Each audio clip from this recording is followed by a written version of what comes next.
everyone, myself Khyati Vyas from JMP English Medium Saraswati Group of Education. Today I am conducting this session for grade 3. Subject is SS. We are starting with semester 2 today and this is chapter number 1 Harappa and session number is also 1. So kids, as you all know that we are starting with semester 2, that means semester 1 we have already completed. हमने semester 1 के पूरे course को complete कर दिया है, सारे के सारे चैप्टर्स हमने पढ़ लिए हैं, सारे के सारे चैप्टर्स सीख लिए हैं, समझ लिए हैं. So now in semester 2 we will take up a new chapter that is Harappa. What is Harappa? Why it is called Harappa? It is also a civilization. So what is civilization? All these things we are going to learn in this chapter. It is there in page number 260 in your textbook. So let us start the chapter now. Harappa. Let us now learn about the another Bronze Age civilization, the Indus Valley civilization. In our previous chapter, Egypt. Previous chapter कौन सा था हमारा? Egypt.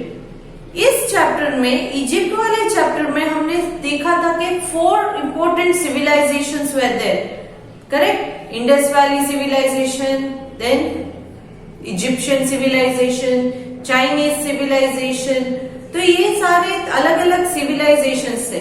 Egyptian civilization के बारे में हमने already learn कर लिया है कि वो इजिप्ट में है, रिवर नाइल के आजू बाजू. All these civilization grow near the reverse.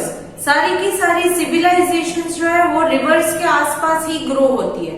तो उनमें से एक थी इजिप्शियन सिविलाइजेशन जो रिवर नाइल का गिफ्ट माना जाता है, gift of river Nile, that is Egypt. तो और एक सिविलाइजेशन जो इंडिया से रिलेटेड है वो है इंडस वैली सिविलाइजेशन.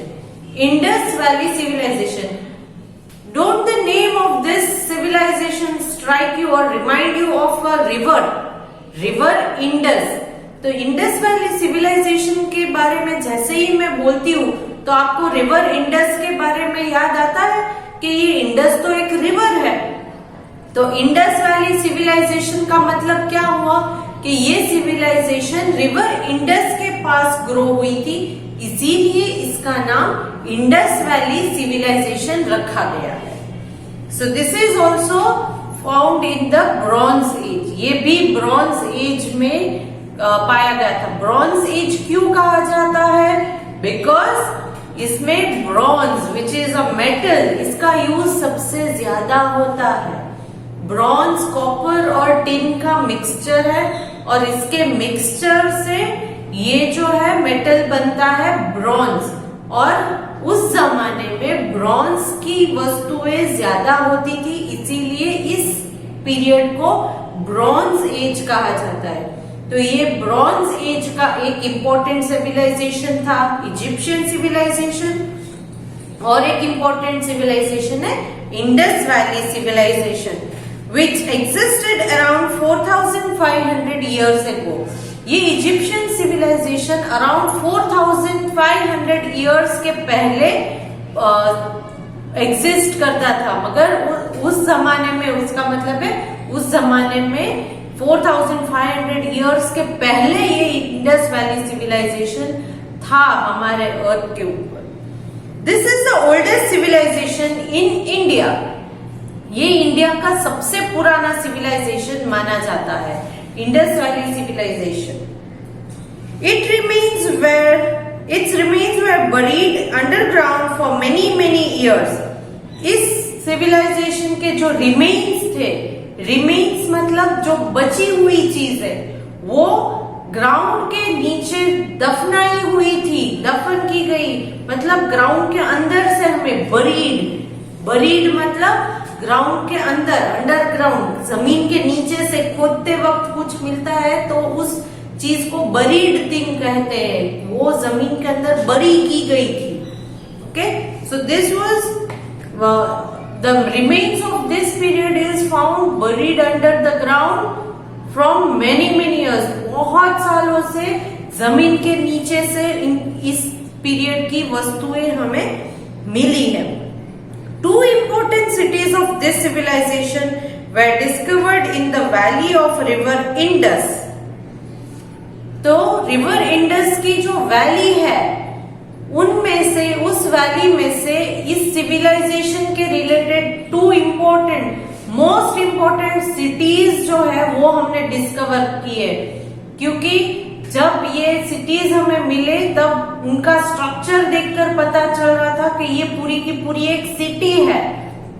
तो इसीलिए रिवर इंडस की वैली जो है वहां से टू इम्पोर्टेंट सिटीज के बारे में हमें इंफॉर्मेशन मिली। एक है हरप्पा इन 1921 एंड मोहेंजोदारो इन 1922। तो ये जस्ट इमेजिन 1921 तक हमें कुछ पता नहीं था। 1921 में सबसे पहले इस इंडस वैली सिविलाइजेशन के रिलेटेड हमें एक सिटी का इंफॉर्मेशन मिला। उस सिटी का नाम था Harappa. After that, after 1 year 1922 में दूसरे सिटी के बारे में हमें इंफॉर्मेशन मिली, वो है Mohenjo-daro. Okay, so these were the two important cities of this valley. Indus Valley civilization की two important cities, Harappa which was discovered in 1921 and Mohenjo-daro which was discovered in 1922. Later archaeologists discovered many other cities.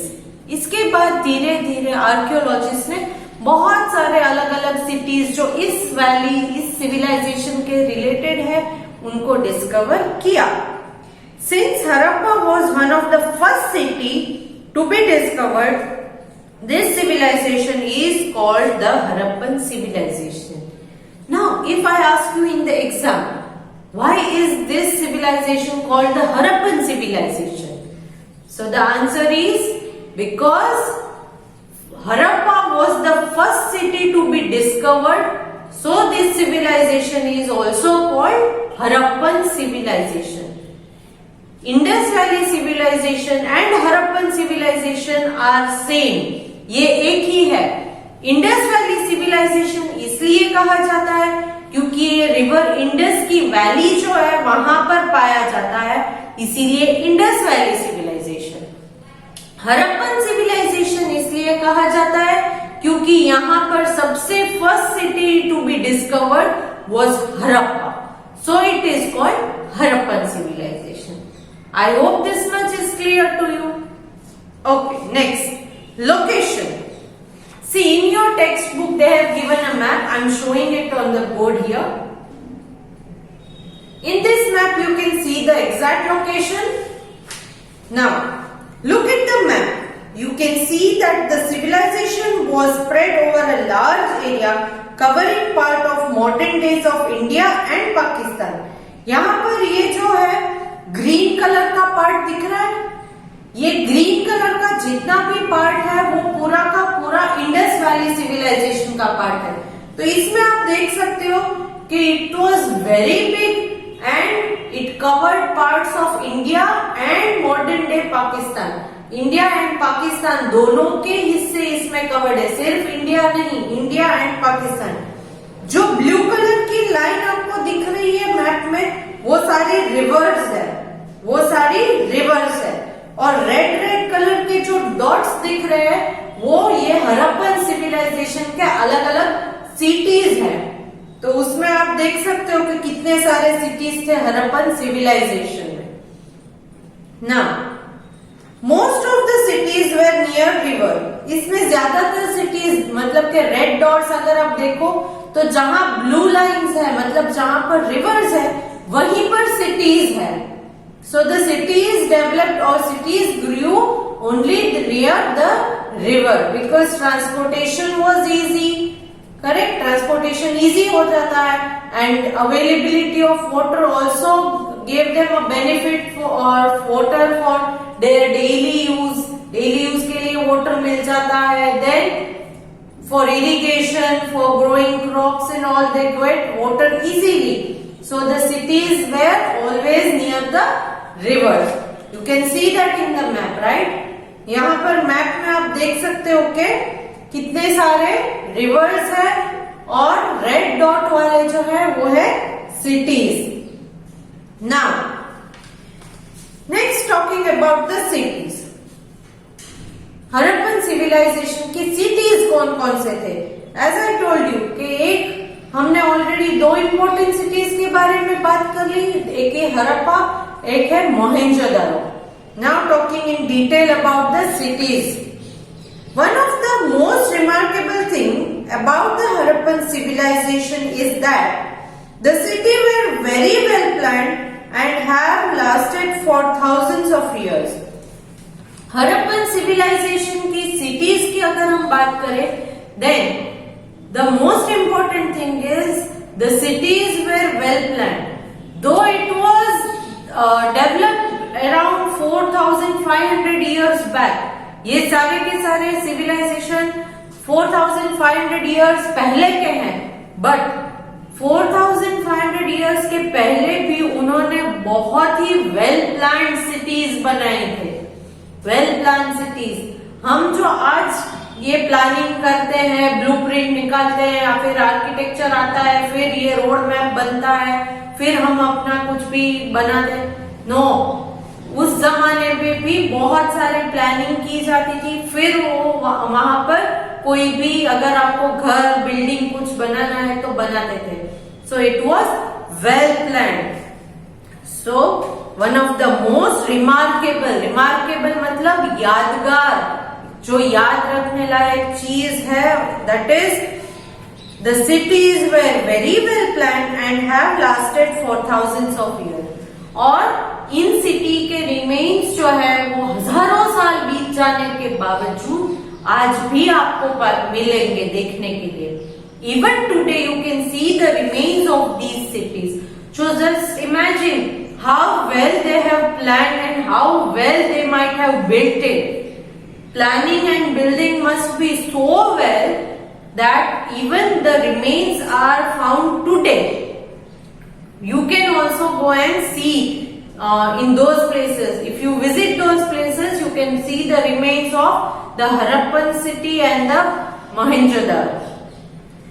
The houses and the buildings were made of mud or clay bricks that had been baked or heated in an oven or in a kiln.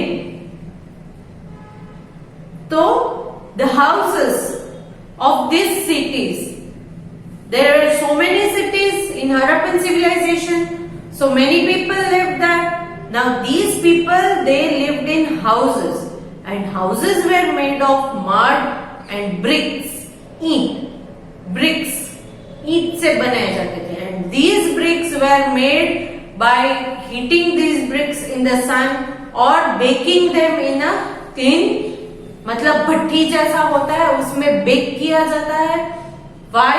So that the brick becomes more stronger. brick एकदम strong बन जाए, इसलिए उसे या तो फिर धूप में सुखाते थे या तो फिर क्लीन में गर्म करके ओवन मॉडर्न लैंग्वेज में हम बोलते हैं, बट इट इज भट्टी जैसा होता है, उसमें सेकते थे इन ब्रिक्स को ताकि वो एकदम स्ट्रांग बन जाए। You will be surprised to know that this process of making bricks remains almost the same even today. So, आप सरप्राइज हो जाओगे because even today, आज भी हम इसी सिस्टम को फॉलो करते हैं ब्रिक्स को बेक करने के लिए। Today also, see 4,500 years back also people use the same method to bake the bricks, and even today. Right now also we are using the same method to bake the bricks. Means those people were so smart, so wise, so intelligent that they founded this method 4,500 years back. The roads were planned and the people were very careful about keeping homes and roads clean. So in first paragraph we learn that the city was well planned. Second paragraph we learned regarding the houses. How did they build the house? What materials they used to build the house, etc. Now we are learning about the road plan. जो city का road है उस road के plan के बारे में अगर हम बात करें तो roads were build so well के एकदम अच्छे से रोड्स का प्लानिंग किया जाता था। Then they kept their houses and the roads clean. Houses और रोड को बहुत क्लीन रखा जाता था। इधर उधर गार्बेजेस को नहीं फेंका जाता था। They did not do that. They kept their houses clean. Even we do keep our house clean, right? हम भी अपने हाउस को क्लीन रखते हैं ना। अगर गंदा करते हैं हाउस को then mama might scold you, correct? So हम भी अपने हाउस को क्लीन रखते थे। मगर उस जमाने में भी वो लोग भी अपने हाउसेस को क्लीन रखते थे, रोड्स को क्लीन रखते हैं जैसे हम आज रखते हैं, तो रोड्स को भी क्लीन रखते थे। The main road were wide and straight. जो मेन रोड्स होते हैं वो बहुत चौड़े, वाइड, ब्रॉड एंड स्ट्रेट होते थे। Okay? There were also small roads leading to each house, but the main road was wide. एकदम ब्रॉड रोड्स होते थे। मेन रोड जो है वो ब्रॉड होते थे, वाइड होते थे एंड स्ट्रेट होते थे। Next, people entered their houses from the side street. तो मेन रोड में से हाउस की एंट्री नहीं होती थी। मेन रोड से अलग साइड में छोटी सी स्ट्रीट दी जाती है, वहां से घर की एंट्री होती है। मेन रोड से घर की एंट्री नहीं की जाती थी। इस तरह से प्लानिंग करके सिटीज को बनाया गया था, हाउसेस को कंस्ट्रक्ट किया जाता था कि भाई मेन रोड में से किसी हाउस की एंट्री नहीं होगी।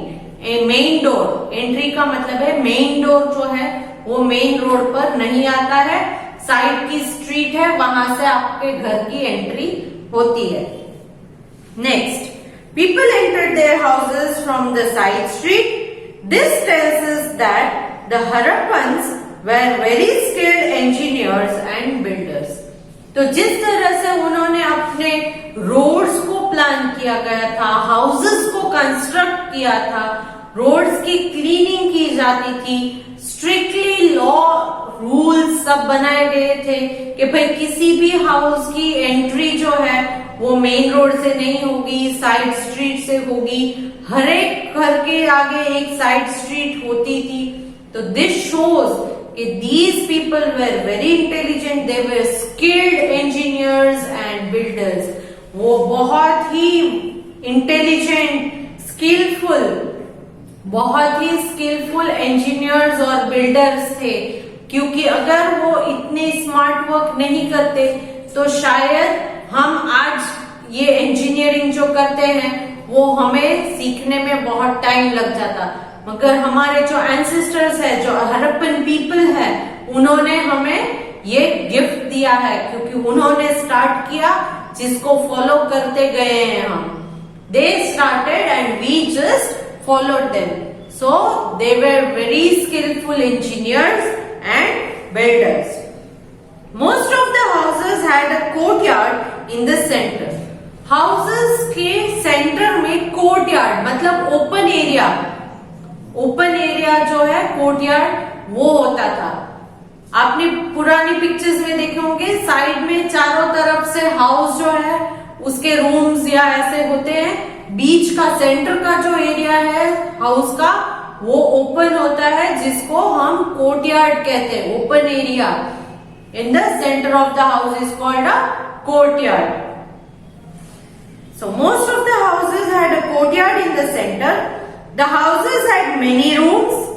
Most of the houses had a well. एक हाउस में बहुत सारे रूम्स भी होते थे एंड हर एक हाउस के लिए एक वेल मतलब कुआं। अपने फार्म में देखा होगा, करेक्ट? तो ये कुएं भी होते थे हाउस के अंदर। हर एक हाउस में अपने पर्सनल यूज के लिए वाटर चाहिए तो एक वेल मतलब कुआं भी बनाया जाता था।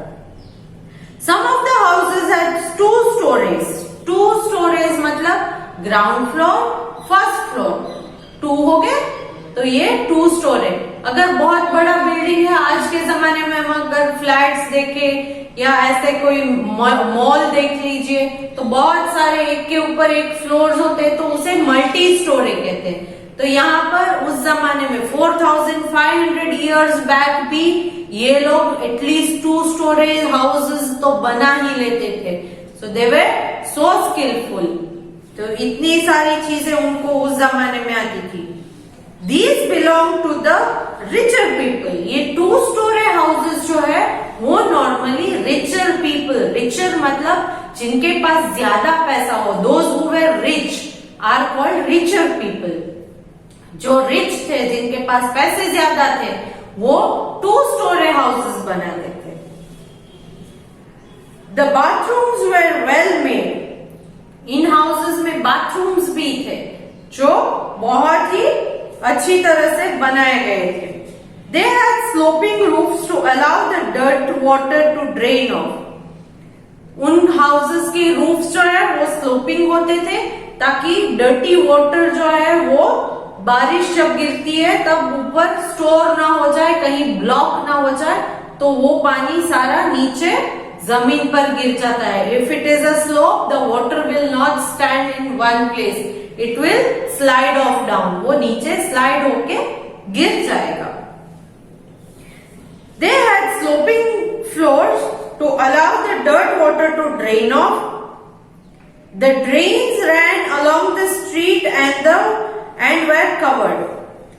तो ड्रेन्स मतलब जिसमें से हम हाउस के अंदर जो यूज करते थे वो वाटर, जो डर्टी वाटर जो होता है, तो वो डर्टी वाटर जो है उन हाउसेस के फ्लोर्स भी स्लोप होते थे.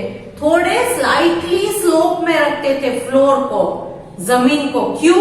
क्योंकि उस हाउस में से जो उन्होंने यूज किया हुआ वाटर है, चाहे वो कुकिंग के लिए हो, बाथिंग के लिए हो, क्लीनिंग के लिए हो, वॉश वेसल्स धोने के लिए, कपड़े धोने के लिए, ये सारा का सारा पानी वो स्लोप अगर है, फ्लोर में थोड़ा सा स्लोप अगर दे दो तो वो पानी इजीली ड्रेन्स, मतलब जो हाउस में से गंदा पानी निकलता है तो उस पार्ट को हम ड्रेन कहते हैं, गटर जो बोलते हैं. तो उन ड्रेन्स में से पानी निकल जाता है. क्यों? क्योंकि ये फ्लोर भी स्लोपिंग होता है. तो these slopes help to drain off the water. Water को निकलने में आसानी होती है अगर स्लोप है तो. और ये जो ड्रेन्स है वो स्ट्रीट के अलोंग होती थी, मतलब जो स्ट्रीट निकलती है वहां से ही ये ड्रेन पानी निकलता है, गंदा पानी निकलता है. मगर ये ड्रेन्स जो है, गटर जो है, वो कवर्ड रहती थी, ओपन नहीं रहती थी. ओपन रखेंगे तो क्या होगा? This dirty water will cause mosquitoes, flies etcetera, and then people will become sick, ill. Correct? बीमारी फैलती है अगर गंदगी है तो उस जमाने में 4500 इयर्स के बैक भी उन लोगों ने इन ड्रेन्स को कवर करके रखा हुआ था, ढका हुआ था. तो गटर जो आज भी हम बंद ही होती है, कहीं पर अगर आप विलेज में जाओ तो शायद ओपन मिल जाए, बट उस जमाने में हड़प्पन सिविलाइजेशन जब था तब ये सिटीज में, हड़प्पा के सिटीज में पूरे की पूरी ड्रेन्स कवर्ड रहती थी. Then beside houses, some other important buildings have also been discovered. Houses के अलावा भी कुछ important buildings discover किए गए हैं. In Mohenjo-daro, a big water tank has been found.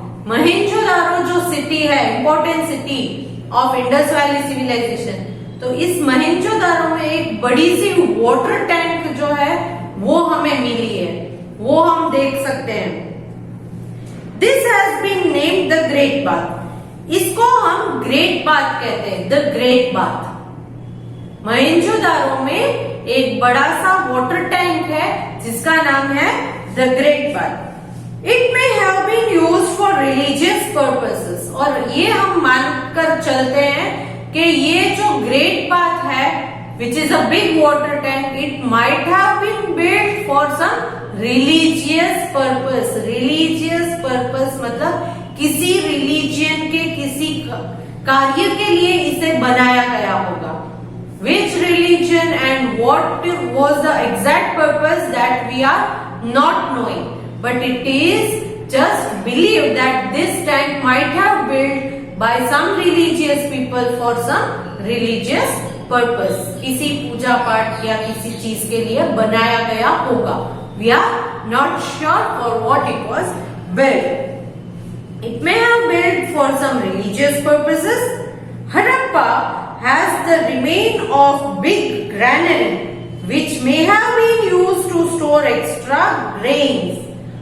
Mohenjodaro में जैसे एक बिग वाटर टैंक है जिसको रिलीजियस पर्पस के लिए बनाया गया हो सकता है, वैसे ही हड़प्पा जो सिटी है वहां पर एक बिग ग्रैनरी है, बहुत बड़ी ग्रैनरी. ग्रैनरी मतलब क्या है? ग्रैनरी मतलब अ बिल्डिंग वेयर ग्रेन्स स्टोर्ड. एक बहुत बड़ा बिल्डिंग जिसमें ग्रेन्स मतलब खाने पीने की जो दाने होते हैं, चीजें, गेहूं है, चावल है, wheat, rice, etc. they store it. So Harappa में एक बहुत बड़ी ग्रैनरी का रिमेन्स पाया गया है. तो इसका मतलब ये है कि वो लोग एक्स्ट्रा फूड भी ग्रो करते थे और उसे स्टोर करके फ्यूचर यूज के लिए भी बचा कर रखते थे. तो I think in today's session we have learned enough about the Harappa और इंडस वैली सिविलाइजेशन. तो आज का सेशन हम यहीं तक सीमित रखते हैं. We will learn about the people and the life of the Harappan civilization in next session. So in today's session what is your duty? First thing, go through the chapter.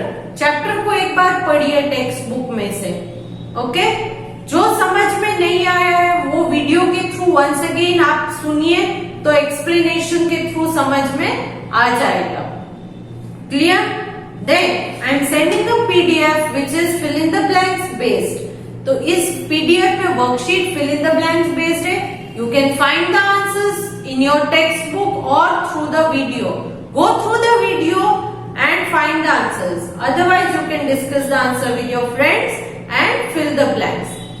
So in next session, I will discuss regarding the people of the Harappan civilization. Okay? So I am ending this session here. Bye for now.